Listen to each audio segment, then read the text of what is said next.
Priority number 3, infrastructure and investment. Investments in infrastructure and productive capacity have a large multiplier impact on growth and employment. After the subdued period of the pandemic, private investments are growing again. The budget takes the lead once again to ramp up the virtuous cycle of investment and job creation. Honorable Speaker, sir, the capital investment outlay is being increased steeply for the 3rd year in a row by 33% to 10 lakh crores, which would be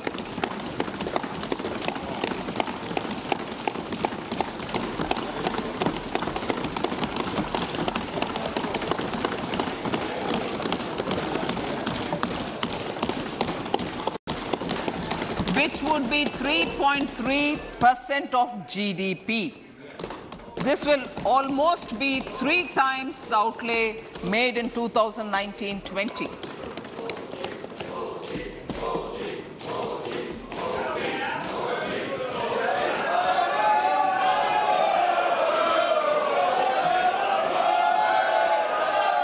This substantial increase in recent years is central to the government's efforts to enhance growth potential and job creation, crowd in private investments, and provide a cushion against global headwinds.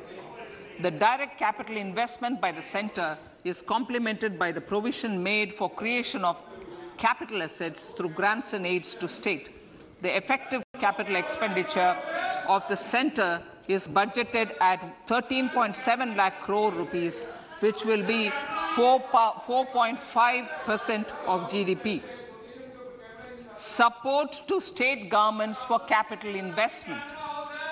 I have decided to continue the 50-year interest-free loan to state governments for 1 more year to spur investment in infrastructure and to incentivize them for complementary policies actions with a significantly enhanced outlay of 1.3 lakh crores. The newly established Infrastructure Finance Secretariat will assist all stakeholders for more private investment in infrastructure, including railways, roads, urban infrastructure, and power, which are predominantly depend on public resources. The harmonized master list of infrastructure will be reviewed by an expert committee for recommending the classification and financing framework suitable for Amrit Kal. A capital outlay, I'm talking about railways now, sir, Honorable Speaker, railways. A capital outlay of 2.40 lakh crores has been provided for the railways. This is the highest ever outlay this highest ever outlay is about 9 times the outlay made in 2013-14. 100 critical transport infrastructure projects for last and first mile connectivity for ports, coal, steel, fertilizer, and food grain sectors have been identified. They will be taken up on priority with investment of 75,000 crores, including 15,000 crore from private sources.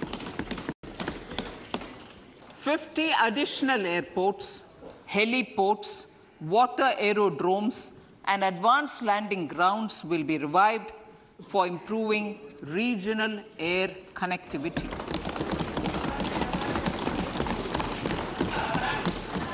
Sustainable cities for tomorrow.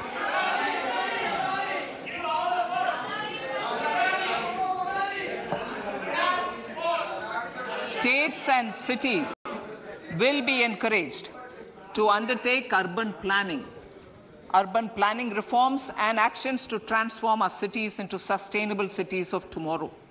This means efficient use of land resources, adequate resources for urban infrastructure, transit-oriented development, enhanced availability and affordability of urban land, and opportunities for all. Through property tax governance reforms and ring-fencing user charges on urban infrastructure. Cities will be incentivized to improve their creditworthiness for municipal bonds. Like the RIDF, an urban infrastructure development fund will be established through use of priority sector lending shortfall. This will be managed by the National Housing Bank and will be used by public agencies to create urban infrastructure in Tier 2 and Tier 3 cities. States will be encouraged to leverage resources from the grants of the 15th Finance Commission as well as existing schemes to adopt appropriate user charges while accessing the UIDF